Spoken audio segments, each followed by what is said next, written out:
먼저 우리 장재영 팀장님께서 하시고 싶은 얘기가 있을 텐데 오늘의 주제만이 아니라 로봇과 인공지능과 이제 관련된 내용이면 다 좋습니다. 먼저 부탁드리겠습니다. 예, 오늘 귀한 로봇과 관련된 귀한 말씀 주신 세 분 발표자님께 먼저 감사의 말씀을 드리고요. 평소 생각하지 못했던 여러 가지 관점들을 저도 한번 생각해 보는 그런 좋은 시간과 기회가 된 것 같습니다. 그래서 그 부분에 대해서 먼저 감사의 말씀을 드립니다. 일단 제가 주로 저는 세금과 관련된 부분을 말씀드리기 위해서 나왔기 때문에 그런 부분에 대해서 한번 제 의문을 겸하여 한번 말씀을 드렸으면 좋겠습니다. 일단 로봇세라는 개념 자체가 어떻게 보면 그 개념이 갖고 있는 혼란, 그런 것들이 지금 로봇과 관련되어 있는 논란하고도 굉장히 중첩이 되어 있다는 느낌을 받았습니다. 그러니까 로봇세라는 것이 로봇에게 뭔가 세금을 부담하는 것처럼 일견 이해될 수 있는 부분이 있습니다. 하지만 로봇세라는 것은 그 이면을 들여다보면 너무 당연한 얘기지만 로봇을 이용하는 사람에게 부과하는 혹은 로봇을 이용하는 어떤 조직 혹은 법인에게 부과하는 그런 세금이라고 이해를 해야 될 것 같습니다. 그러니까 로봇이 어떻게 보면 인간과 경쟁한다는 측면이라기보다는 로봇을 지나치게 이용함으로써 혹시 인간이 기본적으로 수행해야 되는 어떤 기능, 사회생활 같은 것에 지장을 받지 않을까 하는 것들이 아마 빌 게이츠가 로봇세를 도입해야 된다고 했을 때 갖고 있었던 그런 문제의식이 아닐까 이런 생각을 해봤습니다. 여기 계신 분들도 많이 봤겠습니다만은 은하철도 999 처음 시작할 때 보면 굉장히 유명한 장면이 나오죠. 로봇을 이용한 무슨 각종 부를 굉장히 많이 쌓은 사람들은 사실상 영생을 얻으면서 심심하니까 진짜 인간들을 사냥하는 게 이제 첫 번째 은하철도 999 처음 시작할 때 굉장히 인상적인 장면인데 어떻게 보면 빌 게이츠가 생각했던 것들은 그것과 유사한 것이 아닌가 하는 생각도 듭니다. 로봇을 통해서 로봇 혹은 인공지능을 통해서 인간 전체가 사용할 수 있는 총 부의 양은 상당히 증가할 수 있는데 그것들을 어떻게 나누고 그것에 대해서 소외되는 사람들은 또 어떻게 해결할 것인가? 이런데 이제 로봇에 대한 관한 담론이 존재하는 것 같고 로봇이나 인공지능과 관련된 우리 사회에서 풀어야 되는 문제도 그것과 굉장히 닿아 있는 그런 주제가 아닐까 이렇게 생각을 했습니다. 그래서 단순히 로봇이나 인공지능이 갖고 있는 어떤 잠재력 혹은 그것이 갖고 있는 혁신의 능력 그런 것들도 굉장히 중요하고 또 우리가 사회에서 해결해야 되는 우리가 그 경쟁력을 유지하고 또 우리 사회가 글로벌화된 경쟁 시장에서 이제 경쟁 유지하고 또 앞서 나가기 위해서 중요한 거지만 그와 동시에 우리 사회는 이미 그런 분배의 문제 혹은 어떻게 하면은 그 생성된 부를 어떻게 여하이 사회가 구성되고 유지될 수 있도록 나눠야 되는가 이런 부분에 대해서도 고민을 해야 되는 그런 상황인 것 같고 그런 측면에서 빌 게이츠의 로봇의 담론은 상당히 생각할 부분이 있는 것 같고요. 혹시 제가 지금 드린 말씀에 대해서 발표해 주신 세 분 포함해서 혹시 다른 의견이나 첨부 보충해 주실 혹은 보완해 주실 의견이 있으면 감사히 배우겠습니다. 감사합니다. 그 다음으로는 우리 김효은 교수님께서 지금 아마 인공지능 로봇 윤리에 대해서는 위원으로도 활동하고 계신 걸로 알고 있는데 이제 로봇 윤리도 관점에서 한번 또 얘기를 좀 해주시죠. 인공지능 로봇 시대에 일자리를 얘기하는데 지금 인공지능 윤리를 말씀하셨단 말이에요. 그래서 갑자기 이게 무슨 얘기냐, 좀 붕 뜬 얘기 아니냐 그렇게 이렇게 좀 받아들이는 분도 계실 거고 윤리 그거는 철학자가 하는 거 아니야? 이렇게 분명히 받아들이시는 분도 계실 텐데 제가 왜 이번 그 지난 학기에 저희 학교에서 인공지능 윤리란 과목을 국내 최초로 개설을 했어요. 그냥 재미로 한 건 아니고요. 재미있게 들리긴 해서 연락을 굉장히 많이 받았는데 저희 고민을 좀 같이 나눠보고자 합니다. 저는 이제 학교에 있으니까 아무래도 학생들을 계속 보게 되고 요즘에 너무 상황이 다 어렵다 보니까 우리 아이들이 당장 어떻게 취직을 해야 되지라는 이제 그런 아주 현실적인 고민을 같이 하게 되는데 그런 입장에서 이 사회를 보면 지금 인공지능 시대란 말이에요. 굉장히 완전히 기존과는 다른 패러다임으로 저는 봤습니다. 그래서 어떻게 봤냐면 인공지능 윤리라 그러면 기존에 로봇 윤리가 있었거든요. 공학 윤리도 있고 과학기술 윤리가 있습니다. 근데 왜 인공지능 윤리란 과목을 새로 개설을 했느냐? 라고 하면 인공지능이라는 것 자체가 좀 기존의 과학기술이랑은 완전히 좀 다른 패러다임으로 저한테는 좀 다가왔는데요. 일단은 기본적으로 제가 인공지능 윤리 수업 들어가서 학생들한테 어떻게 얘기를 하냐면 이것은 여러분이 착하게 살려고 하는 윤리 수업이 아니다. 여러분의 관심사는 뭐냐 하면 당장 돈 많이 버는 거예요. 요즘 학생들은. 그래서 여러분이 돈을 벌어야 되는데 당장 돈을 지금 단기간 안에 버는 게 아니라 여러분이 사업을 하던 뭘 하던 간에 어떻게 하면 지속 가능하게 길게 할 수 있느냐. 이 인공지능 시대에 그러기 위해서는 이 인공지능 시대의 사회가 어떻게 돌아가는지 알아야지만 여러분이 경쟁력이 있을 수 있다. 그래야지만 저희 학생들이 나중에 지금은 세계 경쟁인데 거기서 좀 뭔가 선두권을 잡을 수 있다고 생각을 했습니다. 사실 굉장히 걱정을 많이 하는 마음, 우리 아이들에 대한 걱정의 마음으로 개설을 했고요. 근데 여기서 뭐를 하냐면 윤리와 법적인 것과 마케팅이 어떻게 변하는지를 배웁니다.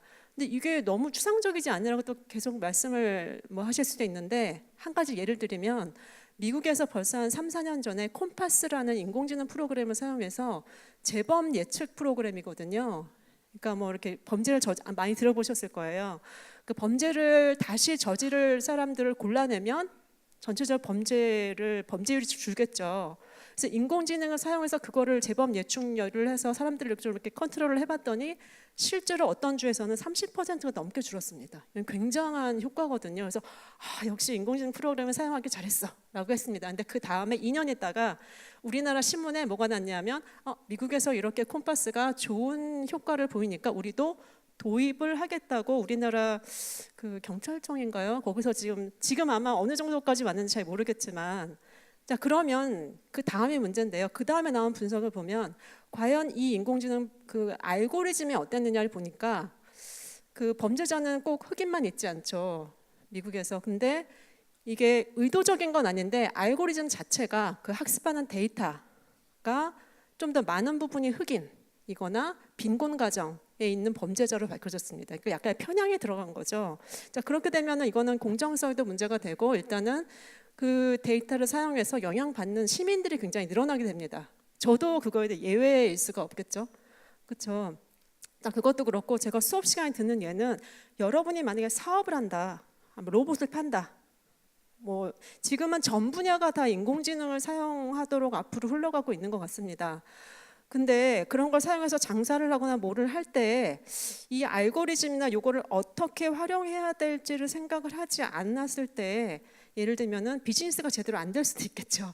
그래서 이제 학생들한테 여러분 만약에 나중에 사업을 하거나 어떤 일을 하더라도 인공지능을 사용을 하게 될 텐데 그것을 어떻게 어떤 방향으로 사용할지를 알고 그다음에 알고리즘이 대략 어떤 방식으로 흘러가는지를 알아야지만 여러분이 가장 큰 관심사인 돈 버는 거, 좀 지속적으로 돈 버는 거에 대해서 위험성이 낮아질 수 있고 돈을 더 잘 벌 수 있다. 이렇게 좀 제가 굉장히 현실적으로 접근을 합니다.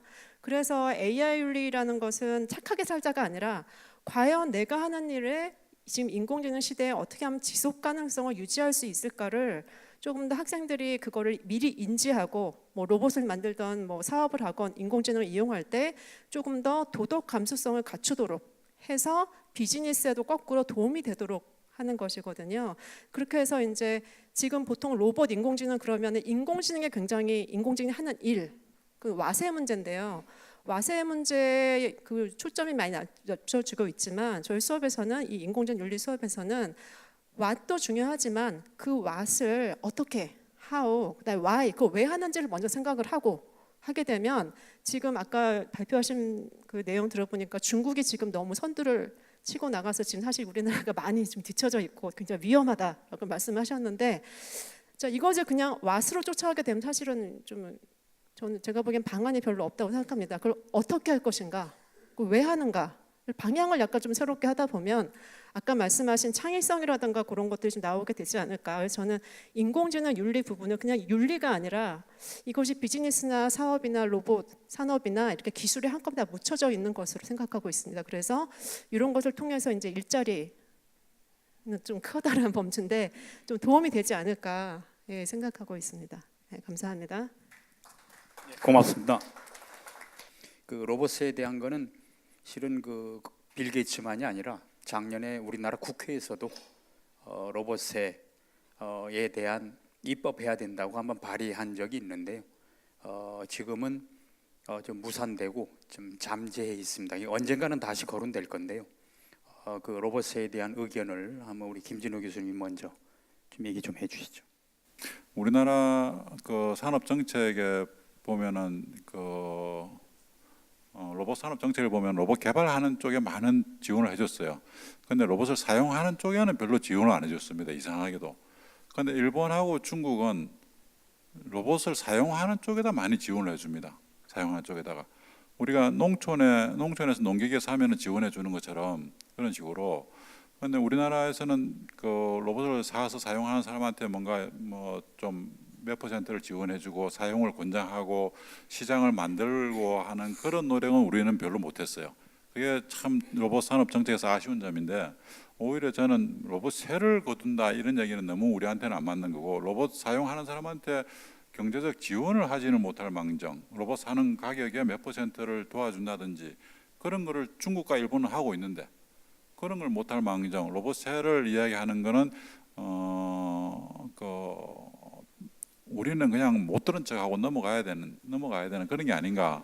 우리나라는 모든 이런 이슈들이 민감합니다. 그 왜 그렇게 독특하게 우리나라는 그렇게 이슈들에 민감한지 잘 모르겠어요. 미국에서 테슬라 자동차가 벌써 2명을 죽였습니다. 사망 사고를 내서 테슬라 자율주행차가. 그냥 우버 자동차도 1명을 행인을 죽였어요. 테슬라 자동차 탄 사람이 죽었지만은, 그런데 우리나라 같으면 아마 바로 중단하고 모든 거 다 스탑시키고 다 했을 거예요. 그러니까 미국 같으면 그냥 계속 꾸준히 가거든요. 꾸준히 가는 이유가 그 자동차 운전하다가 사망률로 보면은 테슬라 자동차에서 죽는 사망률이 훨씬 낮습니다. 전체 사망률에 보면은. 그러니까 합리적으로 보면은 이거는 괜찮은 거거든요. 그런 우리 어떤 합리적인 국민성이 바탕이 돼야지 이게 우리가 혁신도 하고 하는 거지. 뭔가 한 건이라도 뭔가 발견되면 그거 가지고서 모든 걸 중단시키고 이렇게 하는 우리 그 국민적인 어떤 그런 국민성이라든지 이런 것들은 좀 빨리 우리가 좀 변화돼야지 우리나라도 뭔가 혁신을 할 수 있는 그런 나라가 되지 않을까, 그렇게 생각합니다. 사실 이런 로봇세와 같은 일들이 이렇게 해서 논쟁이 벌어지는 배경에는 아마도 현재와 미래가 공존하기 때문이라고 생각합니다. 이게 당장 현실로 바라봤을 때는 앞서 교수님 말씀하셨다시피 지원을 통해서 발전이 필요한 단계라고 볼 수도 있을 것 같고요.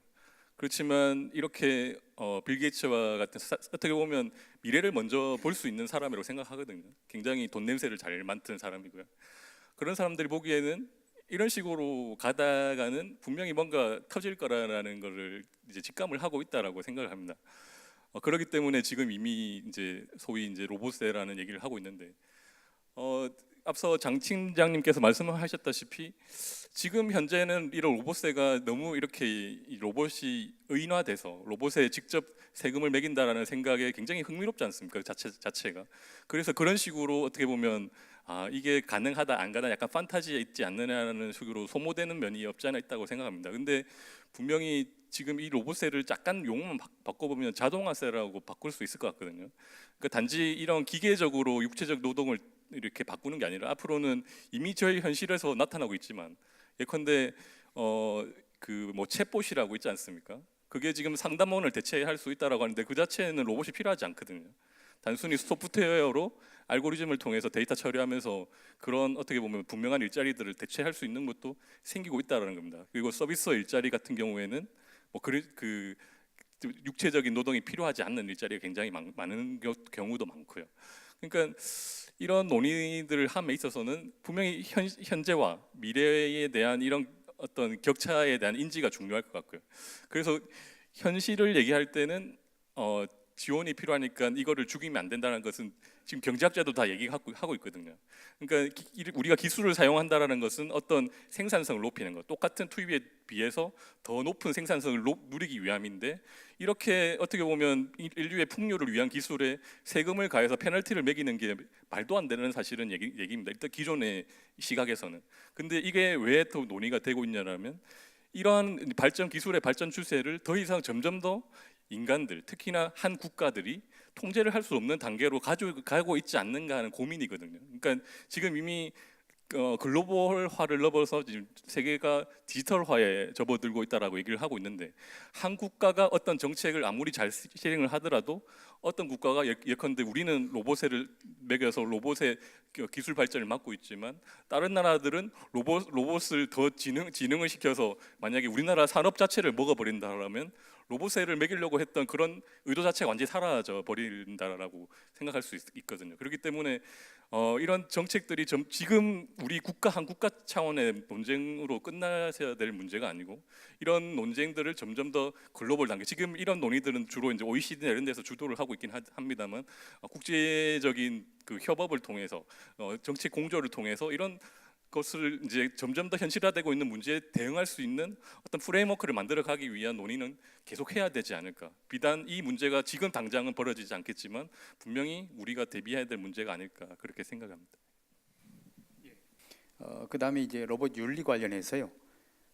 실은 제가 보는 윤리는 로봇 자체의 윤리도 중요하지만, 실은 로봇을 만들고 개발하고 만들고 유통하고 판매하고 뭐 이런 관점에서도 저는 같이 봐야 된다 보거든요. 일례로 네이버에서 네이버 코리아죠. 인공지능 알고리즘 개발 윤리해서 발표한 적이 있습니다. 앞으로 저희들도 그렇게 준비해 나갈 겁니다. 해서 로봇이 지능이 아무리 인공지능 수준이 높아진다 하더라도 그 자체만 봐서는 저는 안 된다고 이제 말씀드리고 싶고, 이 관점에서 혹시 인공지능 또는 로봇 윤리에 대해서 또 추가적으로 하실? 제가 이제 연구한 내용 중에 이제 디지털 카르텔이라는 내용이 있습니다. 그러니까 어떤 분야라면 카르텔이 보통 이제 담합을 얘기를 하지 않습니까? 근데 지금 최근에는 디지털 카르텔이라고는 새로운 유형의 카르텔이 나타나고 있는데, 이게 뭐냐면 일종의 소프트웨어가 자동으로 가격 설정을 하면서 가격 단합을 하는 겁니다. 이게 뭐 영국의 아마존 그 웹사이트에서 일부 판매자들이 알고리즘으로 가격을 서로 맞추게 함으로써 이렇게 가격을 높게 받는 식으로 한 경우도 있었고요. 지금 얘기로 나오고 있는 거는 이거를 이제 기존의 알고리즘 같은 경우에는 사람이 이 가격을 맞춰서 설정하도록 해서 사람이 이제 개입을 하게 되는데, 앞으로는 이거를 인공지능 자체가 사람은 그냥 가격 수익을 극대화하라는 명령만 내렸을 뿐인데, 인공지능 자체가 앞서 말씀드렸던 그런 식의 가격 단합을 함으로써 이걸 시장을 왜곡시킬 수 있지 않는가라는 그런 우려를 하고 있는 상황인데요. 그런 논의들이 지금 진행되고 있는 상황인데, 우리나라도 제가 살펴본 바로는 지금 뭐 저희가 그 전자상거래하에서 상품 살 때 가격 비교를 많이 하지 않습니까? 이렇게 가격 비교가 투명하게 되면 오히려 소비자가 유리하게 돼야 되는데, 이게 투명하게 공개가 돼버리니까 역설적으로 사업자들이 단합을 하기에 유리한 구조가 되어버리는 이런 역설적인 환경까지도 마련된다라는 실제로 이제 증거들이 나오고 있거든요. 그러니까 어떻게 보면 이런 이제 앞서 로봇 윤리를 말씀하셨습니다만, 이제 점점 더 인간이 명랑하지 않은 쪽으로 뭔가 이제 시장 결과가 나타날 수 있는 가능성이 커지고 있는 상황 하에서는 그 기존에 가지고 있던 어떤 윤리관이라든지 이런 어떤 법적인 관점이라든지 이런 것도 점점 더 이런 이제 새로 바뀌는 기술에 맞춰서 바뀌어야 된다라는 것을 분명히 보여주고 있다라고 생각이 됩니다. 그런 부분에 있어서 이제 이 윤리를 문제를 이렇게 이제 독과점 문제까지 확정하기에는 좀 애매한 면도 있습니다만, 이런 것까지 앞으로는 생각해 볼 필요가 있지 않을까 하는 생각입니다. 그 사실 잘 안 다가오실 거예요. 윤리가 무슨 상관이냐. 그래서 저는 윤리라는 의미를 좀 넓게 생각하실 것을 자꾸 사실 제가 윤리학자는 아닙니다. 그래서 윤리라는 말을 사실 별로 안 좋아합니다. 왜냐하면 착하게 살아라라는 억압으로 느껴지기 때문에 근데 윤리를 조금 더 사회에서 내가 하는 일이 얼마나 지속 가능성을 가지고 나갈 수 있느냐로 이해를 하시면 좋을 것 같고요. 아까 잘 말씀해 주셨는데 이제는 인간이 개입하지 않고 인공지능이 자체적으로 그 의사결정을 내리는 부분이 벌써 사실은 나오고 있거든요. 그 뭐 아까 뭐 기자가 뭐 기사를 쓰는 거 이런 것도 뭐 말씀하셨지만 그 예 중에 하나가 여러분 페이스북 많이 사용하시는데 페이스북에 친구 사진 찍으면 친구들 얼굴이 태깅이 되지 않습니까? 자동으로. 근데 이제 이거 굉장히 많이 알려진 예인데요. 미국에서 이제 그 흑인 그 두 남자친구 여자친구 사진을 찍었는데 남자친구는 자기 이름으로 태깅이 됐는데 여자친구는 고릴라로 태깅이 됐습니다. 그래서 이제 이 남자친구가 너무 화가 나가지고 사진을 트위터에 올려서 전 세계로 이게 다 퍼져서 금방 알게 됐죠. 이제 그랬는데 이제 구글에서는 그 태깅에 대한 거를 오류다. 기술의 오류다라고 당시에 발표한 걸 제가 뚜렷이 기억을 합니다. 신문에 났었거든요. 근데 저는 그 당시에 뭐라고 생각을 했냐면 이거 오류가 아니다. 자, 그럼 뭐냐? 그 다음에 그럼 나오는 질문이 뭐냐면 그럼 구글이 나쁜가? 라는 질문이에요. 근데 나쁜 의도를 가지고 한 건 아닌데 여기서 중요한 것은 인공지능이 인간의 개입 없이 지금은 규칙이 아니라 아까 발표에서 해주셨지만 데이터를 기반으로 한 학습을 스스로 하거든요. 인간이 개입하지 않습니다. 그 부분에서는. 그 부분에서는 우리가 자율학습이라고 표현을 하는데 자 그렇게 되면은 이 데이터 학습을 어떻게 하는지 과정을 인간이 알 수가 없습니다. 그래서 바로 딥러닝이라는 요즘 기술이 나오고 있는 건데요. 그래서 전 여기서 그 강조하고 싶은 면이 우리가 인공지능 시대에 인공지능 하는데 정작 아까 중요하다고 발표자 분께서 말씀하신 게 저도 동의를 하는 부분이 데이터입니다. 데이터를 학습을 하는데 그 어떤 데이터를 학습시킬 것인가는 인공지능에 정하지 않습니다. 인간이 넣어주거든요. 그 다음에 학습은 인공지능이 하지만 그래서 결국은 인공지능에 대한 공포보다는 인공지능을 어떻게 활용하고 학습시킬 것인가는 인간의 손에 달려 있고 데이터를 그냥 인터넷에 풀어놓고서 학습시키는 게 아니라 잘못 학습을 시키면 내 여자친구가 고릴라로 태깅이 된다. 근데 구글에서 일부러 그런 건 아닌데요. 여러분 혹시 지금 인터넷 되시면 하나 제가 수업 시간에도 해보라고 하는 것이 인터넷에서 아메리칸스를 치시면 미국인이요.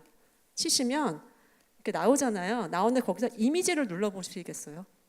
가능하신 분은 이미지를 눌러보시면 대부분이 어떤 사람이 나오는지 한번 사진을 보시면 거의 다 아마 백인일 겁니다. 흑인이 많이 없습니다. 그래서 우리가 인공지능은 인간과 약간 유리해서 객관적인 걸로 생각을 하지만 실제로는 인간 사회를 굉장히 잘 반영을 해준다는 거죠. 그래서 구글에서도 인공지능을 풀어서 기계학습을 시켰지만 그때 사용된 데이터는 흑인들이 많이 나와 있지 않은 백인들이 주로인 데이터들을 사용했기 때문에 그 흑인에 대한 그 태깅이 잘 안 됐던 거죠. 그래서 우리는 지금 역설적으로 인공지능이라는 기계를 통해서 인간 사회의 모습을 우리가 거울을 비춰보듯이 본다고 할 수가 있습니다. 그래서 결국은 인공지능을 어떻게 사용할 것인가, 어떤 방향으로 나갈 것인가는 인간의 손에 달려 있다고 할 수가 있고 그런 점에서 시민들의 역할, 그다음에 아까 개발자 말씀하셨는데 개발자들이 물론 알고리즘을 일부러 나쁘게 만들지는 않는데 알고리즘이 이렇게 될 수 있구나 무의식적으로 그런 점을 조금 고려를 해서 그러면 알고리즘을 짤 때 조금 더 세밀하게 짜야겠다라는 인식을 가지면 훨씬 낫겠죠. 그리고 만약에 그런 사고가 일어난다면 그런 사고가 일어난 기업은 장사가 안 되겠죠. 다시 일자리를 연결 좀 시켜보면 이렇게 다 연결된다고 할 수가 있겠고 결국은 인간이 얼마나 신경을 쓰느냐가 관건인 것 같습니다. 그래서 저는 이제 김건우 연구원님 발표하신 것 중에 제일 흥미로웠던 게 교육 소득 수준별 고위험군 취업자 비중 히트맵. 이게 굉장히 저는 뭐 개인적으로도 굉장히 흥미가 있었는데요. 결과적으로는 중소득에 있는 사람들 혹은 중교육에 있는 사람들은 조금 나이브하게 표현하자면 앞으로는 할 일이 없어진다고 저는 그렇게 이해를 했습니다. 그렇다면 이제 결국은 이제 그런 현상이 이제 대응하는 사람들 두 가지 길밖에 없는데 첫 번째는 뭐 박사까지 가는 기나긴 여정을 통해서 장기간의 교육에 대한 투자를 하거나 아니면 그냥 한 중학교 정도 혹은 고등학교 수준에서 교육을 마치고 그 교육이 크게 필요하지 않은 부분에 투자를 하거나 둘 중에 하나밖에는 없는 것 같은데, 그럴 때 김연구원님 생각에는 이 밑에 부분, 그러니까 저교육 한 분들의 생활 수준이 뭐 정부의 개입이 없다면 어느 수준에서 교육 수준이 그러니까 소득 수준이 수렴할 것 같은지에 대해서 혹시 한번 생각해 보신 적이 있는지. 예를 들면 미국 같은 경우에는 플러머 그러니까 소위 배관공의 소득 수준이 생각보다 굉장히 높다는 말이 있잖아요. 혹시 그런 현상이 우리나라에서도 일어날 것인지, 아니면 지금처럼 저교육이 곧 저소득을 얘기하는 걸로 될 것인지에 대해서 한번 생각해 보신 게 있으면 의견을 좀 주시면 감사하겠습니다. 여기 보시면 일단 무학인데 고소득자가 굉장히 대체가 높다라고 나타나는 게 일단 이 그림의 가장 특징이라고 할 수 있고, 아니면 그 다음에 가운데 중위군이 높다라고 볼 수 있는 것 같은데, 무학의 고소득자들은 주로 농업으로 보였습니다. 나왔고요. 농업에 계신 분들의 학력이 낮은데 그 수익은 높은 분들이 이쪽에 많이 해당하는 걸로 나타났었고요. 그래서 이 부분이 크게 나타났습니다. 제가 이 부분을 이 그림 전체를 보면서 들었던 생각은, 일단 그 고등학교와 대학교 사이에 이런 이제 근로자들, 이런 비중이 우리나라 전체 그 근로자들의 거의 60% 이상을 차지하고 있었다라는 거고요. 그러니까 이게 한마디로 어떻게 보면 말씀하셨다시피 석사나 박사와 같은 소위 이제 소수만 가는 이런 어떻게 보면 제 생각에는 이런 부분이 이미 학위를 많이 요구하는 분야일수록 어떻게 보면 진입 장벽이 높은 직업이고, 그 사회적으로 일부만 미리 이제 학위라는 정보를 통해서 받는 직업들만 이런 이제 전문 직종에 해당한다고 생각이 되는데, 그거를 제외하면 거의 대부분의 대중적인 일자리들이 이렇게 일자리 대체 위험에 크게 노출되어 있다라는 얘기를 이 히트맵에서 하는 것 같고요. 그리고 이게 전체적인 소득에 관계없이를 얘기하는 게 핵심적인 내용이었다고 생각이 됩니다. 근데 앞으로 이거를 어떻게 바라볼 것인가? 그러니까 이걸 봤을 때는 석사, 박사 모두 해야 되느냐라는 질문이 간단하게 제기될 수 있을 것 같은데, 그렇진 않을 것 같습니다. 제 생각에는 지금 이미 이미 뉴스에서 보면 학위를 요구하지 않겠다라는 일부 기업들이 나오고 있는 상황인데, 뭐 대표적인 구글이나 이런 유명한 기업들이요.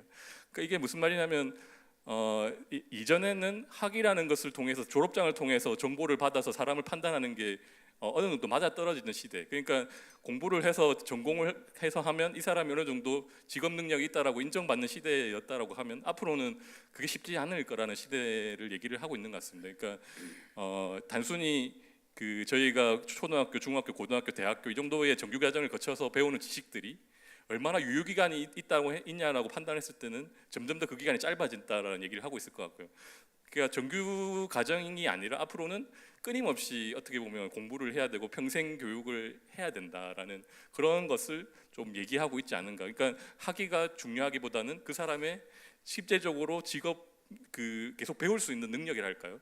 그런 식으로 끊임없이 새로운 변화에 대해서 적응할 수 있는 능력이 갖춰지지 않느냐가 중요한 시대라고 얘기를 하고 있지 않는가, 그렇게 생각을 합니다. 저한테 와 있는 질문지 중에 하나가 로봇 시대에 대비해서 우리나라의 지금 인력 현황, 물론 로봇 관련된 거겠죠. 그리고 앞으로 인력 양성 계획 이런 걸 물어오셨는데, 인공지능을 이제 배제하고요. 로봇 자체만 두고 봤을 때 2025년까지 우리나라에 인력이 3만 명 필요하다고 지금 통계가 나와 있고요. 현재 로봇 관련된 기업만이 아니라 기관에 근무하는 그 사람 수가 15,000명입니다. 그럼 15,000명 정도를 우리가 육성을 해야 되는데, 지금 우리나라에 로봇 관련된 학과가 있는 대학이 25개 되거든요. 그래서 한 학년이 그냥 쉽게 하기 위해서 한 40명 잡으면 1년에 한 1,000명밖에 졸업을 못 시킵니다.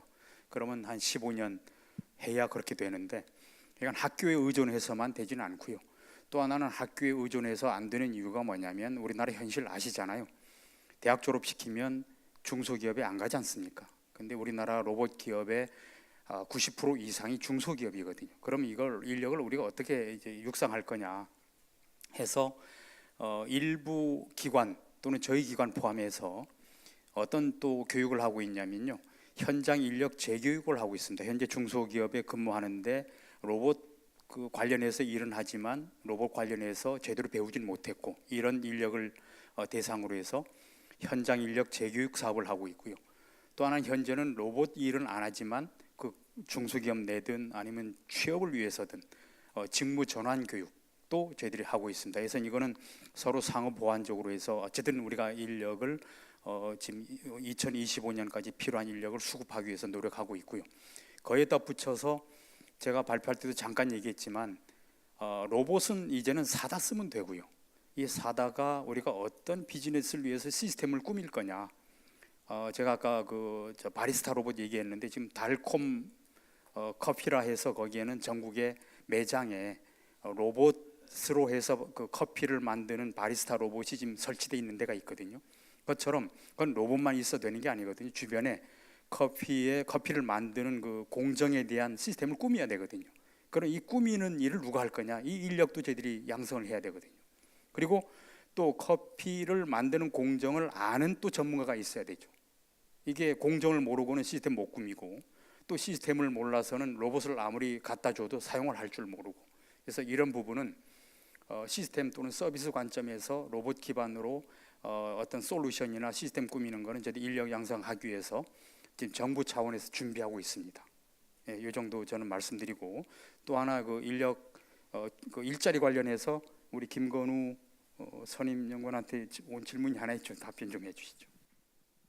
미용사 분야는 로봇 대체 직군이 될까요?라고 질문을 해주셨는데요. 제가 지금 정확하게 기억은 나지 않습니다만 이게 일자리들 아까 말씀드린 그 423개 일자리의 대체 확률들 다 이제 구해 봤었던 거고요. 이제 그거를 플러팅을 해봤는데 정확하게 제가 미용사만 이렇게 본 게 아니라서 기억은 나진 않습니다. 근데 아마도 지금 미용사가 그 우리나라 대분류상으로는 기능원과 관련 기능 종사자 이렇게 분류가 되고, 지금 연구 결과로는 이제 중위험으로 이제 나왔는데 아마 이건 좀 자세하게 데이터를 제가 봐야 말씀을 드릴 수 있을 것 같고요. 근데 그런 상황에서 또 말씀을 드리자면 미용사도 이제 어떻게 변할 것인가를 전망을 했다라면 과연 미용사가 주는 가치가 어디서 가장 많이 나올 것인가를 한번 고민해 볼 필요가 있을 것 같습니다. 그게 제가 미용사 전문가가 아니다 보니까 정확하게 뭐라고 말씀드리기는 그렇지만 아마도 점점 더 그 개인화에 대한 욕구는 점점 커질 것 같고요. 그리고 자기를 표현하고 싶은 욕구도 아마 변함없이 지속이 될 것 같습니다. 그런 부분에 대해서 어떻게 보면 경쟁자들에 비해서 그런 수요를 잘 캐치를 하고 그리고 그거를 어떻게 보면 또 비용을 싸게 해서, 그러니까 단순하게 반복할 수 있는 그런 작업에 대해서는 이제 이렇게 로봇이나 이런 쪽으로 아웃소싱을 해버리고요. 대신에 더 이제 손이 많이 가고 더 이제 릴레이션십이 중요한 그런 부분에 있어서는 시간을 더 할애하는 방식으로 하시면, 미용사는 그야말로 전 세계적으로 미용사나 세탁소 이런 거는 그 어떤 이제 무역 자유화가 와도 살아남은 일자리 중에 대표적인 일자리들이거든요. 그런 식으로 아마 갈 수 있지 않을까. 나중에 머리를 대신 깎는 로봇이 나오더라도 분명히 사람이 거기에서 필요한 것은 있지 않을까 생각을 합니다. 예, 그 질문지를 먼저 그냥 다 읽고 제가 답변을 드리겠습니다. 질문은 다음과 같습니다. 개인적으로 로봇으로 인하여 새로운 직업과 응용 분야가 생기게 되고 이로부터 생기는 세금 또한 걷고 있는 실정이라고 생각합니다. 이에 추가적으로 로봇세를 추징하게 된다면 국민의 시선으로서는 단순히 국가적 이익만을 쫓는 것처럼 보입니다. 로봇을 이용하여 과한 부를 창출한 개인이 있다면 소득세 또한 더 내게 하면 되는데 국가적 이익 측면이 아닌 더욱 합리적인 납세 이유가 있다면 알려주시면 감사드리겠습니다. 이렇게 질문을 주셨습니다.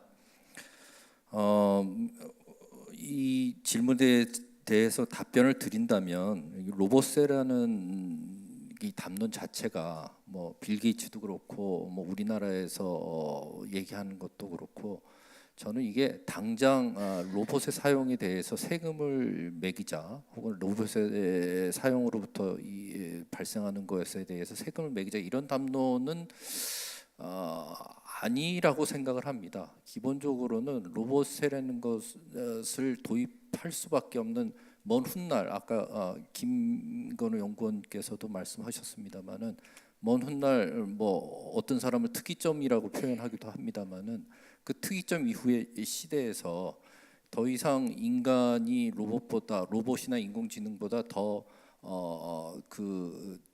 우월한 노동의 가치를 제공하지 못하는 그 시점에서 어떻게 인류 사회가 그 서스테이너블하게 사회를 유지할 수 있는가, 뭐 이런 담론이 아니었을까 이렇게 생각을 합니다. 뭐 그런 측면에서 보면은 당연히 현 상황에서는 로봇이나 인공지능이나 뭐 하이테크에 대한 투자에 대한 지원이나 그것에 대한 지원, 세제 지원, 뭐 재정 지원을 포함해서 그런 지원은 현 상황에서는 뭐 당연히 지속돼야 되는 거는 뭐 특히 우리나라 같은 소규모 개방 경제에서는 불가피하다고 저도 생각을 하고요. 그 부분에 대해서 뭐 전적으로 동의를 합니다. 다만 로봇세라는 게 그렇게 단순한 그 현 상황을 타개하기 위한 그런 개념으로 빌 게이츠가 제안한 거는 저는 아니었다고 생각을 하고요.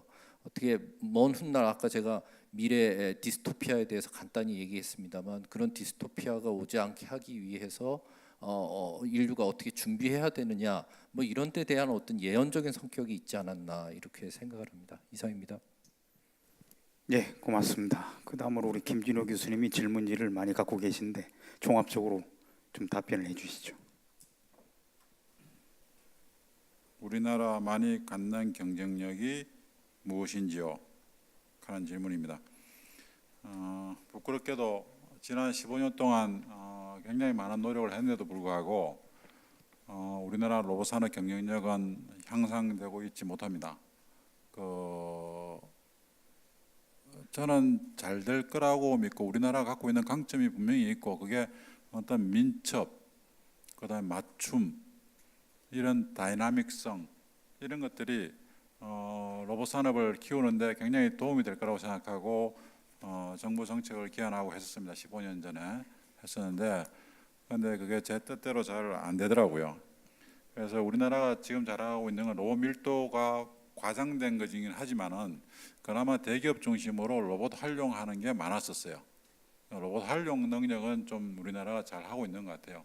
그런데 그 외에는 국민들이 관심이 크다 또는 우리가 뭐든지 빨리 잘한다 이런 어떤 기술 외적인 우리 경쟁력은 갖고 있는데 점점 우리나라 경쟁력이 지금 추락해 가고 있는데 또 한 분이 질문해 주신 게 밀도 관련돼서 질문해 주셨는데 밀도가 과장됐다고 했는데 어떤 의미 있냐? 이게 로봇 밀도는 각국 우리나라에 있는 로봇 산업 협회가 국제 로봇 연맹에 제출하는 자료를 그냥 바탕으로 그대로 인정해 주고 있습니다. 근데 각국 로봇 협회에서 제출하는 자료가 있는데 우리나라 로봇 협회에서 제출하는 자료가 좀 많이 과장돼 있어요. 예를 들어서 삼성 테크윈이 로봇 협회 회원사로 들어오면은 삼성 테크윈 매출이 그냥 로봇 매출이 돼버리는 거예요. 예를 들자면은. 그러니까 그런 식의 어떤 과장된 게 있습니다. 그러니까 제가 농담 삼아서 그런 얘기하는데 사람 수를 조사하라 그랬지만 우리나라는 왜 동물 수하고 사람 수 모두 합쳐서 왜 주냐 이런 얘기를 제가 농담으로 한 적이 있습니다. 그런데 로봇 밀도가 우리나라 그렇게 실질적으로 상위 그룹에 있지만은 최고를 그만큼 차이나게 리드하는 그런 나라는 아니라는 거고요. 또 이어진 질문이 우리나라가 로봇 산업이 잘 되기 위해서 뭔가 바람직한 방향이 있습니까? 이제는 우리나라에 맞는 로봇 산업 전략을 찾아야 된다 하는 얘기를 했습니다. 일본을 따라가는 거는 이제 따라감으로써 우리가 안전하게 뭔가 가는 시대는 끝났다. 왜냐하면 그건 중국 때문에 그렇다. 이미 미국에서 뭔가 제품이 나오면은 중국에서 2, 3년 뒤에 바로 로봇이 나옵니다. 그 로봇이. 그런 시기에 우리가 언제 옛날처럼 미국에서 일본에서 한국으로 이렇게 오던 시기에 중국이 없을 때 그때 전략을 아직도 지금 쓰고 있는 그런 게 우리나라가 정말 가질 건 뭐냐? 그걸 결정해야 됩니다. 그러기 위해서는 버릴 거를 먼저 찾아야 됩니다. 그냥 지금 하고 있는 것 중에서 한 70%는 버려야 됩니다. 버리지 않으면 우리나라는 희망이 없습니다. 안타깝게도 농업용 로봇 같은 건 다 버려야 됩니다. 농업용 로봇 같은 건. 우리나라는 농업용 로봇이 성장할 수 있는 환경이 아닙니다. 근데 농업 쪽에 엄청난 그 뭐 투자를 할 것처럼 지금 하고 있는데 예를 들자면 그런 겁니다. 지금 전 세계적으로 농업용 로봇 시장 굉장히 큽니다. 우리나라는 굉장히 작아요. 그 이유가 여러분 잘 알지 않습니까? 그죠? 기업 농이 허락되지 않는 한은 농업용 로봇은 안 됩니다. 그냥 그런 건 버려야 됩니다. 그런 것들은. 그러니까 우리가 지금 하고 있는 거에서 버릴 거 10가지 중에 7가지 버리면은 우리나라는 로봇 산업 잘 할 수 있습니다. 우리나라 이제 활용하는 쪽에 집중해야 되는 나라이지 로봇 개발하고 있는 데 집중해야 될 나라가 아닙니다. 그래서 활용하는 쪽에 엄청나게 많습니다. 인간의 직업수만큼은 로봇이 응용 분야가 많습니다.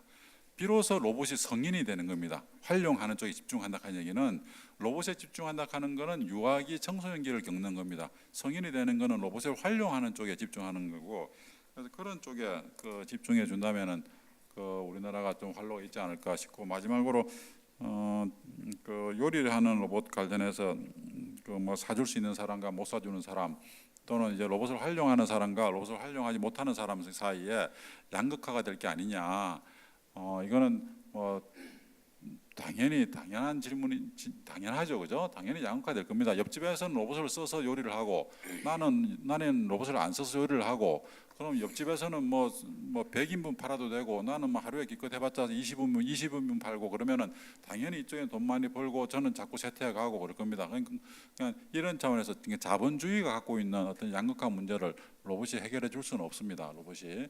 그런데 저는 관심 있는 거는 그건 내부에서 우리 내부에서 어떤 동의에 의해서 해결해야 될 문제고 저는 관심 있는 거는 중국은 이미 로봇을 쓰고 있는데 우리나라는 로봇도 안 쓰고 있고 그러면 우리 경쟁력은 없고 우리는 다시 조선시대로 옛날 청과 조선의 관계로 갈 거라 하는 게 그게 지금 막 다가오는 것 같거든요.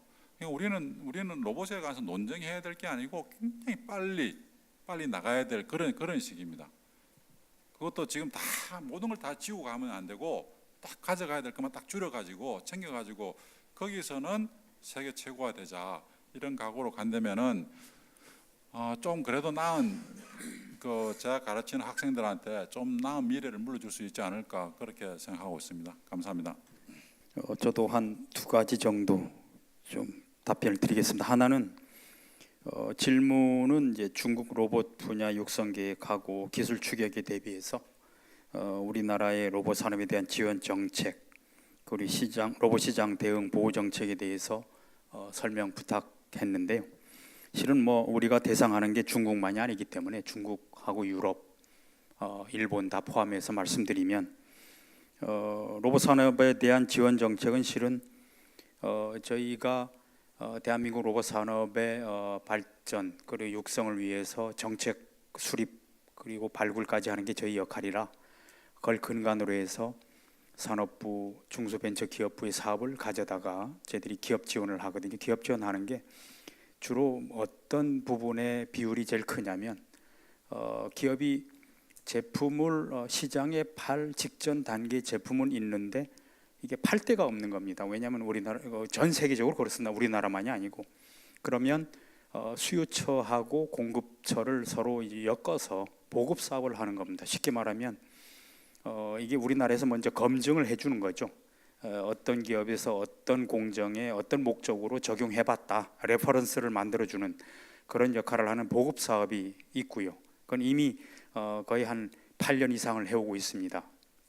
그리고 것만이 아니라 그거는 이제 국내 위주가 되고 해외로 나가면 해외 시장 개척을 위해서 그 코트라 이런 쪽하고는 좀 질적으로 좀 다르게 저희들이 하고 있는데 단순히 그 바이어 매칭해서 이런 어떤 그 미팅만 하는 게 아니라 저희들은 일례로 중국에 그 한국 로봇 센터를 지금 구축했습니다. 항저우의 그 하나의 사례로 거기에는 저희 그 정부 지원하에 직원도 파견돼 있고요. 사무실, 그다음에 전시장까지 해서 거기에서 국내 기업들이 중국에 직접 지사를 낼 수 없는 경우에 거기에 사무실 이용할 수 있고요. 전시장 이용할 수 있고 그래서 바이어 매칭 지켜주고 이런 역할까지 하면서 중국부터 저희들이 먼저 시행을 하고 있고 또 하나는 제일 중요한 게 뭐냐면 이게 해외에 로봇을 팔아먹으려면 로봇마다 쓰는 목적에 따라서 그 인증을 받아야 되는 게 있습니다. 뭐 대부분은 다 안전 인증을 받아야 되지만 안전 플러스 다른 게 받아야 되는 게 있는데 저희들이 중국하고 이제 독일 TUV라고 들어봤을 텐데 국제 인증을 주는 기관인데요. 거기랑은 지금 상호 인정 체계를 구축했고요. 중국하고 지금 금년 하반기에 계획하고 있습니다. 그 이유는 뭐냐면 우리가 중국에 팔아먹으려면 중국 가서 인증을 받아야 되거든요. 그럴 수가 없지 않습니까? 그러면 우리나라에서 정해진 특정 기관에서 받으면 그거를 중국에서는 그대로 인정해 주는 게 상호 인정이라 그러거든요. 그 체계를 저희들이 일부는 구축하고 있고 계속 구축하고 있고요. 해서 그렇게 해서 저희들이 로봇 산업을 지원하는 정책을 이제 피고 있습니다. 그리고 또 하나는 아까 이제 선택 집중한다 그랬지 않습니까? 제조 공정 쪽에서는 산업용 로봇은 저희들이 완전 후발주자입니다. 쫓아갈 수 없고 이미 표준부터 해서 시장 선점당해 있고 그 중에 그나마 협동 로봇이 가능하다고 보는 이유가 이 협동 로봇이 국제 표준을 만드는 단계부터 저희 나라가 같이 개입을 했습니다. 그렇기 때문에 아직 완성된 표준은 안 나왔지만 표준을 같이 만들었다는 거는 이게 글로벌하게 서로 인정을 해주거든요. 그래서 협동 로봇은 해볼 만하다. 그리고 전 세계적으로 한 업체가 지금 거의 독주하고 있지만 그 부분은 뭐 아마 글로벌하게 이제 그 독주 체제가 좀 무너질 거라 보고 있고요. 또 하나는 그 의료 쪽입니다. 의료 쪽이 재활, 수술, 진단.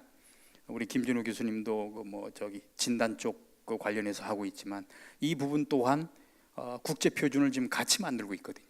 그래서 저희들이 동등하게 출발한 벌써 한 10년 됐습니다.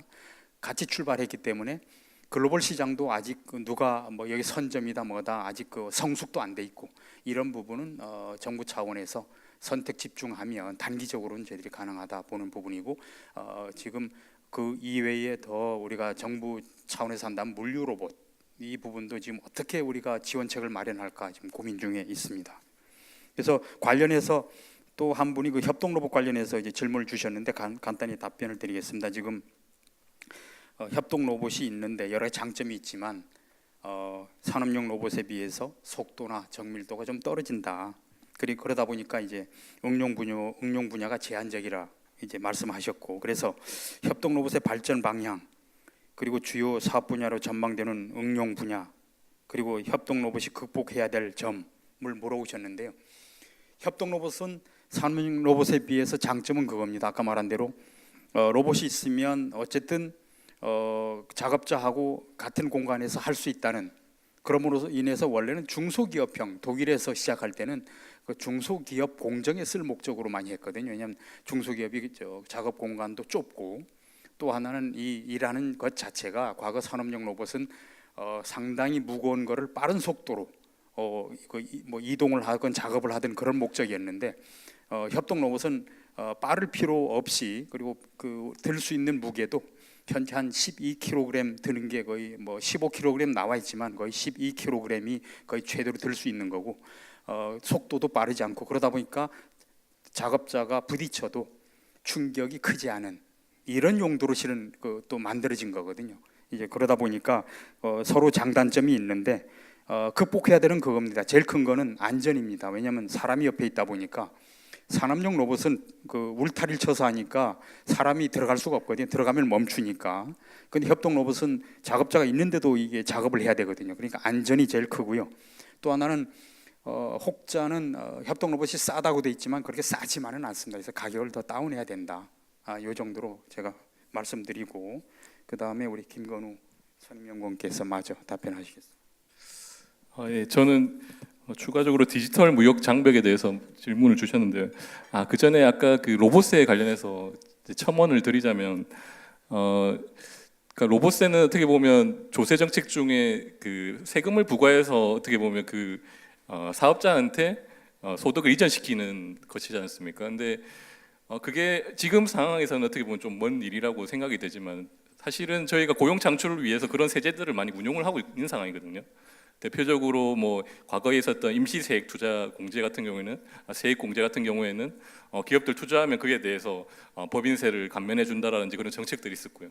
그리고 정책들이 투자만 너무 많이 해서 자본 투자만 너무 많이 하게 해서 일자리를 창출한 효과는 별로 없지 않느냐 하는 그런 인식하에서 지금 나온 거는 이제 고용 창출 세액 공제라고 해서 고용을 유지하게 되는 투자를 하게 되면 세액을 공제해 주는 식으로 이렇게 조건을 부과해서 하고 있습니다. 그러니까 이미 어떻게 보면 아직까지는 세금을 부과하고 있지 않고 세액 혜택을 주면서 하고 있지만 그런 것들이 추후에는 약간 지금은 지금 네거티브하지만 포지티브하게 이렇게 규제가 바뀔 수도 있다라고 보시면 될 것 같고요.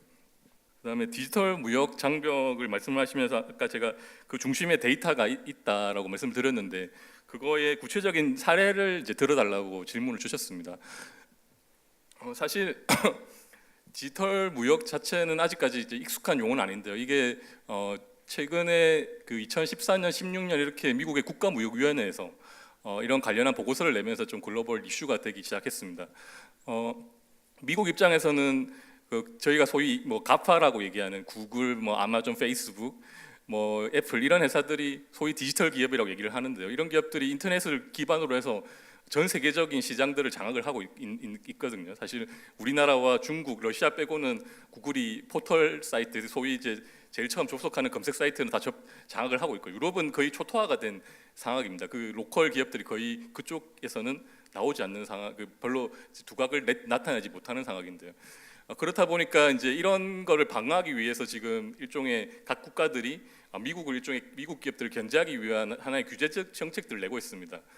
조금 뭐랄까 명시적인 그 정책으로 한다면 당장 쉽게 들 수 있는 게 중국의 그레이트 파이어월이라고 해서 중국이 이제 일종의 디지털 무역 장벽을 세워서 구글 같은 기업들 아직까지 제대로 못 들어가고 있거든요. 왜냐하면 중국 기업 같은 경우에는 그 데이터에 대해서 모두 이제 그 관련된 규제 기관에서 다 파악을 하도록 요구를 하고 있기 때문에 그렇다면 예를 들어서 IT 기업 같은 경우에는 그런 이제 지적 재산권이 굉장히 중요한데 그 정보를 다 털어놓게 되는 거거든요. 그렇기 때문에 아직까지 주요 이제 미국 기업들이 중국 시장에는 못 들어가고 있었는데 그런 거를 이제 요구를 해서 이제 막는다라는 게 좀 명시적으로 볼 수 있는 디지털 무역 장벽이라고 할 수 있을 것 같고요.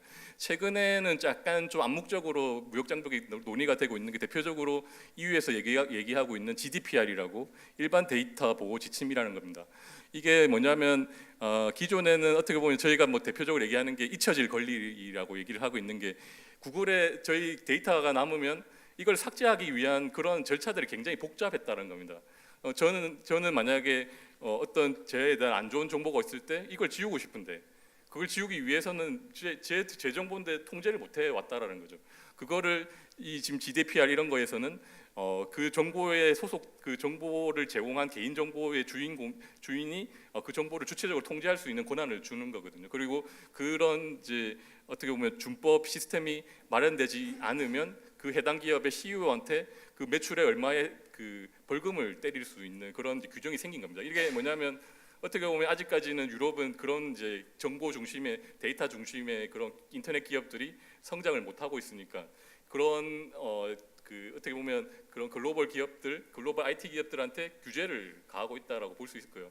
그런 규제들이 지금은 뭐 GDPR 좀 약간은 어떻게 보면 그 어떻게 보면 순환 규제로 나타났지만 앞으로 이 문제가 더 부각이 된다면 중국식으로 이렇게 아예 뭐 데이터를 끊어버린다라든지 그런 식의 또 접근들도 나타날 수 있을 것 같고요. 이미 뭐 구글세라고도 얘기를 들어보셨을 테지만 이런 디지털 기업들이 기존의 이제 세법하에서 어떻게 보면 이제 조세 회피를 많이 해왔었거든요. 그래서 지금 OECD 중심으로 해서 뭐 BEPS라고 하는 새로운 이런 이제 세금 그 이제 국제 조세 아젠다가 나와서 이렇게 도입을 하기도 하고요. 이런 게 사실은 어떻게 보면 그 그라운드를 좀 더 평평하게 만들라고 볼 수 있지만 어떻게 보면 그런 잘 나가는 미국 기업들한테는 페널티로 작용하는 그런 규제들입니다. 이런 것들이 큰 범위에서 디지털 무역 장벽이라고 볼 수 있을 것 같고 이런 것들이 결국은 이해 충돌이 발생하기 때문에 나오는 건데 과거에는 이런 것들이 뭐 지금 트럼프가 세금을 중국하고 무역 전쟁하듯이 보이는 것에 주로 세금을 때렸다면 이제는 보이지 않는 그런 인터넷 서비스에 대해서도 무역 장벽들이 설치되고 있다라고 보시면 될 것 같습니다. 두 가지가 나왔는데요. 이게 연결돼 있어서 짤막하게 소개해드리겠습니다. 그 첫 번째가 그 인공지능 활용을 위해서 가치에 대한 질문인데요. 근데 이제 사람마다 집단마다 다 가치가 다른데 이걸 어떻게 우리가 인공지능에 그 구현시킬 것인가라는 굉장히 어려운 질문을 해주셨고요. 공리주의가 보여준 허점들을 보았을 때 우리가 공통적으로 추구할 가치가 과연 있을까? 그 다음에 이어서 자율주행차 운행 중에 사고를 피할 수 없는 상황인데 탑승자를 보호해야 되나 보행자를 보호해야 되나 딜레마에 대한 질문을 해주셨어요. 이게 연결될 수 있을 것 같은데요. 이게 지금 윤리 문제가 사실 여러 군데 다 포함되어 있긴 하지만 조금 국한시키면 자율주행차 좀 소개를 좀 드릴게요. 최근에 이제 윤리 문제가 아까 말씀하신 표준화 작업하고 있다고 아까 저기 소개해 주셨는데 윤리가 표준화랑 관련이 안 되는 것 같은데 지금은 이제 윤리가 표준화 작업으로 구현이 됩니다. 근데 그것과 관련해서 최근에 미국하고 독일에서 자율주행차 윤리 가이드라인이 나왔어요. 근데 굉장히 재미있는 게 소개드리면 미국은 여러분 아시다시피 굉장히 실용주의 국가잖아요. 제가 그 나온 가이드라인을 보고 굉장히 웃었는데 심지어 안전과 같은 것들을 그 안전 치수를 낮추면서까지 우리가 그 무인 자율차, 자율 그 운행차 사업에서 앞서가겠다라는 의지가 보였습니다. 왜냐하면 안전은 굉장히 기본적인 이건 뭐 윤리까지 안 가도 근데 그걸 낮추는 가이드라인이 나왔고요. 동시에 나온 그 독일의 자율주행차 가이드라인이 교통국에서 이제 그 발표가 됐는데 그걸 보니까 미국과 완전히 반대였습니다. 지금 질문해주신 자율주행차 운행 중에 사고를 피할 수 없을 때 탑승자를 보호할까 아니면 이렇게 길거리 지나가는 바로 앞에 있는 사람을 보호할까 이런 딜레마에 대해서 어느 예를 들면 뭐 그 앞에 사람의 노약자라든가 뭐 이런 순위를 두지 않는다. 우리는 두지 않고 그것을 누구를 먼저 살릴까라는 것 자체가 계산을 하게 만들잖아요. 그래서 이제 그거 자체를 독일 교통국에서 나온 자율주행차 윤리 가이드라인은 거부하고 있습니다. 아니 그럼 어떻게 할 것이냐? 이것을 빨리 정하지 않고 그 논의를 통해서 찬찬히 정해 나가겠다라는 입장을 밝히고 있어서 이 굉장히 나라마다 가치가 드러나는 이 가이드라인이 나왔다는 생각을 했고요. 그리고 지금 말씀해 주시면 굉장히 궁금하실 텐데 왜냐하면 자율주행차가 발전을 하려면 이 윤리 딜레마 문제가 해결돼야지만 사실은 이게 그 아까 소개해 주신 5단계까지 가는 거거든요. 어떻게든 해야 돼. 어떻게 할 것이냐라고 제가 수업 시간에 물어봤습니다. 인공지능 수업 시간에 물어봤더니 이제 공대 학생들이 굉장히 많아요. 저희 학교는. 근데 역시나 제가 하나 깨달은 게 배운 게 있는데 저는 이건 윤리적인 딜레마 문제이기 때문에 뭔가 윤리적으로 해결이 돼야 되는 건가라고 고심을 하고 다들 뭐 신문에서도 많이 소개가 됐는데요. 그 학생들 말은 문제가 안 된다는 거예요. 그래서 어떻게 라고 했더니 윤리 문제를 꼭 윤리적으로 풀 필요가 없고 기술로 해결할 수 있다는 얘기입니다. 근데 그것이 바로 요즘에 그 세종시라든가 그런 데서 발전하고 있는 스마트시티하고 좀 관련이 되는데요. 예를 들자면 제가 물어봤어요. 어떻게 해결할래? 라고 했더니 그 학생들 말이 지금 여기서 문제는 보행자와 탑승자가 있단 말이에요. 보행자가 있다는 게 문제면 보행자가 다니는 길을 아예 자율주행차가 다니는 길이랑 분리를 하면 된다는 거예요. 근데 그렇게 되면 뭐가 바뀌어야 되냐면 단순히 자율주행차만 잘 만들면 되는 알고리즘을 잘 만들면 되는 게 아니라 이 교통 그 체계가 바뀌어야겠죠. 시스템이 바뀌고 도로가 바뀌고 그렇게 되면 이 도시가 바뀌게 되고 그렇게 되면 또 사회라든가 여러 가지 그러니까 전체 사회 시스템이 다 바뀌는 겁니다. 그래서 제가 좀 큰 학생들을 통해서 깨달음을 얻었고 최근 스마트시티와 관련해서 이게 단순히 인공지능의 문제이기도 하지만 사회 시스템 문화 전반을 바꾸는 문제이기도 하구나. 이게 다 연결돼 있구나라는 좀 생각을 했고 그래서 이 인공지능의 문제가 인공지능을 개발하시는 분뿐만 아니라 일반 시민, 우리 같은 일반 시민들이 적극적으로 좀 참여해야 되는 문제다라는 이 생각을 하게 됐습니다. 오늘 주제가 로봇 시대 우리 일자리는 뭐 대략 결론은 그거 같습니다. 큰 걱정할 거 없다. 왜냐하면 이 대체되고 뭐 뺏긴다는 개념보다는 저는 좀 대체된다 뭐 이런 새로운 우리가 일자리를 만들어가는 과정인데 이 속도는 상당히 완만하게 진행될 거라 보고요. 왜냐하면 거기에는 가격도 맞춰야 되고 기술도 따라와야 되고 또 그 우리가 원하는 또 서비스도 로봇이 해줘야 되고 뭐 이런 거 하다 보니까 이제 상당히 완만하게 쫓아갈 거고 그런 과정에 저희들이 충분히 대응해 나갈 수 있다. 가만히 있어서 되는 건 아니고요. 당연히 여러 가지 측면에서 혁신하고 대응하고 준비를 해야겠죠. 그래서 일자리는 풍성해질 거라고 저는 믿습니다. 오늘 토론회를 마치겠습니다. 고맙습니다.